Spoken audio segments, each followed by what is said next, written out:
What is up, guys? In today's video, I'm going to be talking about team game modes and how to have better teamwork in Fortnite. As always, if you guys do enjoy this video, remember to give it a like, subscribe if you like to see more, and comment down below what your favorite game mode to play in Fortnite is. So if you've been subbed to my channel for a while, you've probably seen me make a video like this in the past. I tend to do it like kind of towards the end of a season, times like this where a lot of the things I could talk about in the game are kind of subject to change when the new season comes, but a lot of this will still be a part of the game. So like regardless of what changes next season, a lot of the things I talk about, if not all of the things I talk about in this video, are still going to be relevant. One of the first things I want to talk about is that I feel like a lot of players, just based on reading comments on some of my videos of people kind of saying that I play solos and they play team game modes and it's so different, like there is different aspects to it, but at the end of the day, we're playing Fortnite, you know what I mean? Like we're not playing Valorant or CS or like StarCraft, some game with like insane strategic depth. At the end of the day, it's Fortnite, and if you're good at Fortnite, you're good at Fortnite. And if you're good at fighting in Fortnite, then it makes a lot of the things we're going to talk about much easier. So just getting decent and like getting comfortable fighting, and a lot of the things I talk about in other videos, I think is still incredibly important. Having good teamwork and some of the things I'm going to talk about makes fights easier as well. But at the end of the day, you are going to be very limited by like your individual skill, I think. So just getting good as an individual fighter, I think really goes a long way and will make a lot of fights easier for you and your team. I think one of the most important aspects of working with your teammates in Fortnite and just having good teamwork is going to be team shotting. I feel like everybody knows this, but it's often underutilized or not focused on as much. But if you and your teammates focus down the same player, that player is going to go down incredibly fast. Even if just 2 or 3 of you are shooting at the same person, they're going to go down very, very fast. And that's going to give your team a numbers advantage, which we'll get to in a bit and like why that's so important. But as far as team shotting goes, it's very easy to just say which skin or character you've done damage to if you know of the name of the skins. And if you've been playing the game for a while, you probably learn the names of like lots of like the common skins that players use and come to the item shop regularly. But even just like the colors of the skins, like, oh, I tagged the green one or the blue one or whatever, or just a brief description of the skin so that your teammates can know which ones you've tagged, makes it much easier to kind of focus down these players and get that quick knock. You can also just kind of look at the players your teammates are shooting and then go for that one as well. And when you do get that knock on an enemy player, it's huge. It makes the fight so much easier because not only does it limit the amount of firepower the enemy team has, you know, if you're playing trios and it's a 3v3, you knock one quickly and now it's a 3v2, it's very easy to keep translating that numbers advantage into a further numbers advantage because of how important team shotting is. Like I said, it's just naturally going to happen more if there's less targets. On the flip side, you don't have to, like, your team is just putting out much more damage than the enemy team at that point, so it makes fights so much easier. So getting that quick knock, not only is there less damage coming back at you, it's easier for you to kind of consolidate your team's damage onto the few remaining members and, you know, melt them even faster. It also just makes the fight way more stressful for the enemy team. Like, we probably all know somebody, they get knocked and immediately the comms are just like frantic and hectic because they're complaining about how they got knocked or telling people to revive them or things of that nature. It just makes the fight so much more stressful, and there's more variables for the enemy team than is your team. If you get a knock, you're like, awesome, we got a knock. Maybe you get more damage on that person to like thirst them so they're dead right away. Maybe you get a few tags on them to like put pressure on the enemy team to res them. That is another thing as well. If it's a 3v3, you get a knock, it's now a 2v3. If one of those players immediately drops back to res, now it's a 3v1, and it's going to be even easier for you to knock that, like the one that's still fighting, and then deal with the others after the fact. It just makes the fight so much more complicated for the enemy team. They have to make more decisions in that moment with less firepower, whereas your team can just keep rolling, doing what they're doing, and it's just much easier for you to get that kill. And I kind of touched on this a bit ago, but when you knock somebody, it's not a bad idea to put a few bullets in them right away, because the way getting knocked in this game works is the bleed out timer just kind of degrades over time based on what your HP is. So if you get a few tags on them, you're going to make them bleed out faster. And that, like I said, it puts more stress on the enemy team. It puts a timer on them of this, like, they have to decide, are we going to res this person or let them die? And a lot of players kind of fumble under pressure in those situations. So team shotting, getting a knock, quickly translating that knock into like a further advantage of your team is just has an entire snowball effect on the fight, I think. Getting different angles in your teammates can also be essential. This is just one of the easiest things you can do to make fights easier for your team. Just think about it like this. If you're fighting a 3v3, let's just keep using trios, would you rather they all kind of stand behind the same pieces of cover and have the same angle as you, or on you as each other?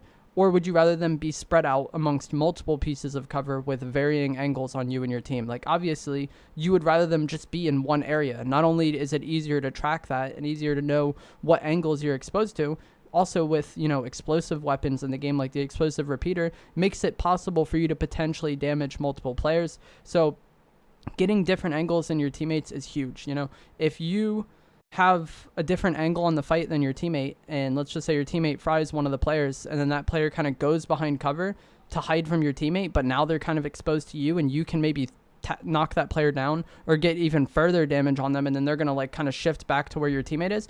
Again, it just makes it way more hectic and way more difficult for the enemy team to deal with if you do have different angles than your teammates. And you don't want to be across the map from your team, obviously, but just like 15 to 20 meters away, behind a different piece of cover, maybe flanking, things of that nature, makes it so much easier for your team to play the fight than the enemy team. And some of the mobility items in the game right now make this very easy, like the grapple glove or the shockwave grenades makes it very easy to just use one shockwave, and now you have a drastically different angle than your teammates, or use one grapple swing, and now you have a drastically different angles than your teammates. And that is going to, again, put further pressure on the enemy team. Not only do they have to be concerned about multiple angles, they also have to be concerned about maybe it's a completely different team, because they're probably not going to know right away if they start getting shot from a different angle. So getting different angles in your teammates in a fight is one of the simplest things you can do to make a lot of those fights really easy. In a stacked competitive endgame, this isn't going to be as viable. You're probably going to have to chill together because the game is going to be more populated in game. But in public matches, things are a little bit more loose, and you can get away with doing things like this, and it makes it much easier to get a knock. And then again, translating that knock into even more of an advantage is basically all you have to do in every single fight. Another thing that is kind of more advanced to a degree is knowing when to bait yourself or your teammates. And I feel like baiting gets a negative connotation. This just means you let people shoot at your teammate, essentially. I know in games like CSGO or Valorant or Call of Duty Search and Destroy, people will like bait their teammates so that their teammate gets killed, and then they can like basically third party that fight.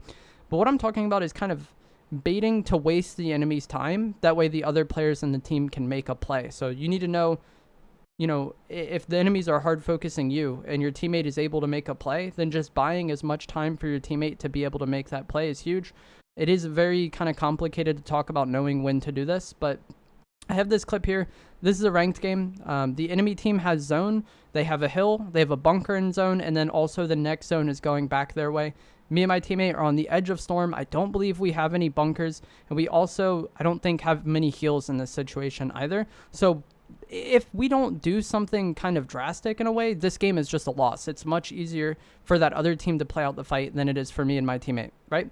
So one of the things I do is I have shockwave soaring sprints and an explosive repeater rifle. So what I decide to do is just shockwave soaring sprints up, and I just want to get to the other side of the enemies because they're actually not in their porta bunker for some reason. So if I'm able to get behind them and get to their bunker and just waste their time, then my teammate is going to be able to push up, and now we just have a natural pinch where they're on one side and I'm on the other, and it's going to be very easy for us to play this fight. I end up getting a decent amount of damage with the repeater while I'm in the air, but even if I didn't have the repeater in this situation, all I have to do is get behind them and waste their time. That's going to allow my teammate to push up. Obviously, I could have gotten knocked here quickly, but like I kind of already said to start this, if things didn't change drastically in this fight, we were going to lose anyways, and I was playing strictly just to buy time here. I just wanted to waste as much of their time as possible. If I get damage on them, nice, but just wasting their time and getting my teammate into a position where they can help is huge. If I just went on them and landed directly on them and had a fight, then that team would have gotten 2 isolated 1v1s. But because I was wasting as much of their time as I could, we were able to, you know, get that pinch and eliminate them. So just knowing when the situation calls for you just to waste the enemy's time and not peek as much and not really need to get as much out of the fight. And then on the flip side, knowing when the enemies are hard focusing your teammate, kind of communicating to your teammate to just like play your life and you go on a flank or get a different angle or something. Things like that can be huge and make, like I said, unwinnable situations winnable. If we didn't do something bizarre here, we were going to lose the fight if we just played standard. So I feel like knowing that is huge. Communication is also obviously going to be huge in team game modes. I feel like this is often just completely misunderstood, though. A lot of players just strictly call out where they see enemies, which is nice, but it's also helpful to call out, how much damage you did to an enemy, whether you broke their shield, which person you broke shield on, and then on the biggest thing that a lot of people just forget to do a lot of times is communicating what they're doing. Kind of that situation I just talked about where I was baiting myself and wasting the enemy's time so my teammate could push up. If I just did that without communicating it, they would probably have no idea what was going on. But I told them, like, I'm going to make space for you to push up. And that I feel like is something that a lot of people just don't do. They don't communicate what they're doing. They don't communicate, hey, I got to heal for a second, waste time, or buy time. I'm going to go on a flank, try to buy time, or I'm getting a different angle, or what things of that nature, or I'm just going to straight up push that. A lot of people don't communicate those things, and it just makes things difficult for the team because their teammate has to basically either predict what they're doing or see what their teammate is doing and then think of a way to respond to that and help. Whereas like if the person just says like, hey, I'm going to push this, or I'm going to flank this, or let's crouch walk here, little things like that can make it so much easier for your teammate to play the game. And it's very easy to communicate those things. But like I said, a lot of people just don't, like, they just call out enemies, and then like if they get shot, they'll complain about getting shot. But like communicating what you're doing and what you want to do in the fight, I think is one of the easiest ways to have good teamwork. The other easiest way to have good teamwork is just to play off your teammates. Just let them do what they want to do, and then just play to assist that, and it makes it very easy. A lot of people I feel like if you have squads, everybody kind of just does their own thing in a fight, and it just makes it very complicated because nobody wants to kind of take the back seat and play more of like a facilitator role to an extent. But if you just, make the decision to do that, it's going to be much easier for your team to work. Playing at the pace of your teammates is also huge. If you're playing trios and two of your teammates are really passive and you're incredibly aggressive, that can work if you know how to play your life well under certain situations. But for the most part, it's going to be more difficult if you all play at a different pace. So just, again, the easiest way to do this is just match the pace of your teammate. I think they play more passive, know that, and play a little bit more passive yourself. If they're more aggressive, you can kind of know that and then try to play more aggressive yourself. This is also going to help if you just have teammates with similar goals to yours. So if you want to like get a bunch of crown wins, probably wouldn't be ideal for you to play with somebody who just wants to get on and do their challenges. Like, I can still play and have fun, obviously, but like there's a natural kind of like conflict there to an extent. Or, if someone who wants to get a bunch of high kill games probably doesn't want to play with someone or isn't gonna have the most success playing with people who just want to like camp it out and get like easy wins, So just kind of talking about that beforehand, I also think makes it a lot easier for people to work together based on things I've seen in my Twitch chat. Some people disagree with their teammates on things, but they don't really talk about it. And if you don't talk about it, it's not going to get better. And then one final thing I want to talk about, this is another thing that like people commented on this on Twitch when I was doing it and they were like surprised. But sharing loot with your teammates is very helpful. If you have 2 slurp juices and your teammate has no heals, maybe give them a slurp to carry. Or if you only have 2 bunkers and your teammate has a free slot, maybe give them one of the bunkers to carry. That way each of you at least has a bunker to respond to a situation if it's necessary. You know what I mean? Same thing can go with mobility. If you only have 2 shockwaves, maybe give one to your teammate. It's not like all the time you need to be doing this, but if they have a free slot, then, both of you having 1 shockwave, I think is better than one of you having 2 shockwaves and the other having no mobility. And the same can be said with bunkers. Obviously, things can vary. It can be helpful to just have one person carrying the bunkers, obviously. But if the other people have a free slot, then having everybody have one makes it easier for them to respond to situations. And like I said, I had people commenting on Twitch like, wow, my teammates never share loot with me. Or I never share loot with my teammates. But just like, if y'all are trying to win, then doing things like that can definitely be helpful. But that is going to be it for this video. I hope you guys found it helpful, informative, interesting. Just some minor things to cover. Like I said, I feel like people kind of overcomplicate the team game modes.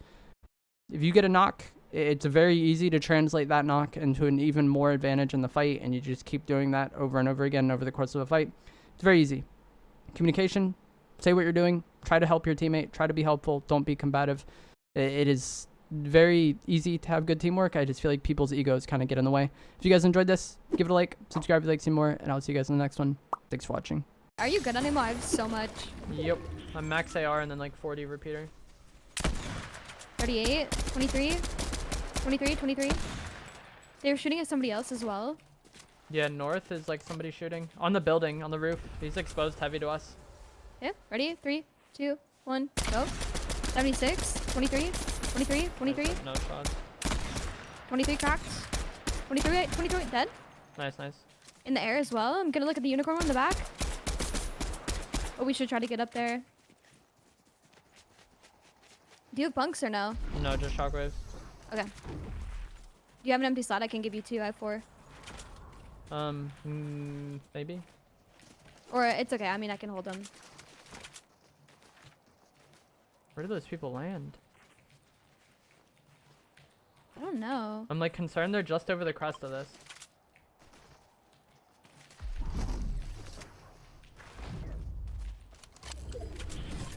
I didn't get the thirst on that other guy.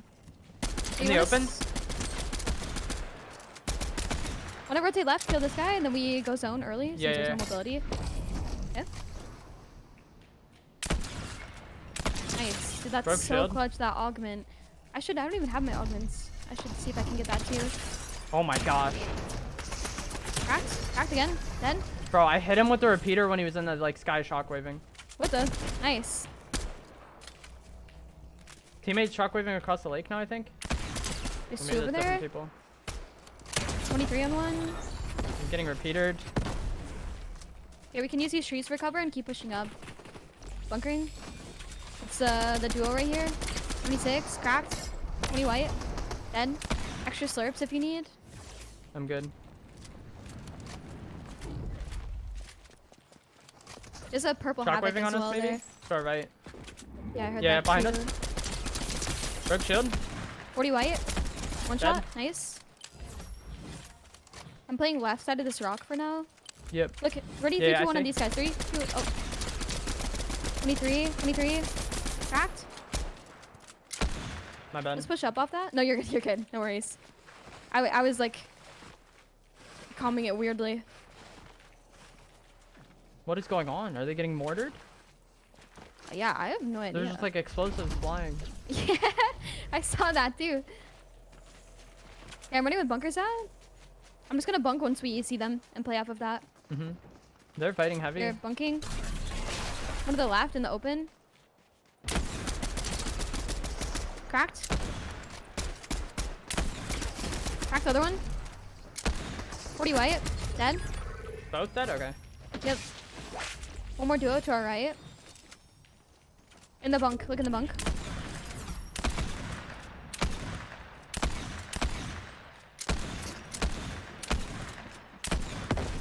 Dude, this guy keeps jumping at the perfect time. He dropped. There's still one 23. in, I think. Yeah, I Yeah. gotta reload. Looking at the back one. 23, 23. 23, 23, 23. In the open again. Broke shot on back one. There's one behind this. 80. Cracked. 40. Nice. Let's go, bro. This is so Let's balanced. go.